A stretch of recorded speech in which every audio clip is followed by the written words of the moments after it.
Habang dumarami naman ang kaso ng dengue fever, nag-anunsyo po ang PhilHealth ng malaking pagtaas sa package ng benepisyo nito para po sa matinding paggamot sa dengue. Itinaas po ito ng 16,000 hanggang 47,000 pesos na epektibo na po ngayong buwan. Ngayong buwan na po yan, ha? Ipinaliwanag po ng PhilHealth na ang malaking pagtaas na nagsimula noong November 1 ay bahagi po ng kanilang patuloy na pagsasaayos ng mga benepisyo.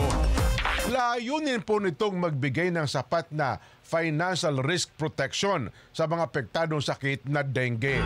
Noong nakaraang taon, itinaas na ng PhilHealth sa 13,000 ang benepisyo para po sa dengue, may sintomas man o wala.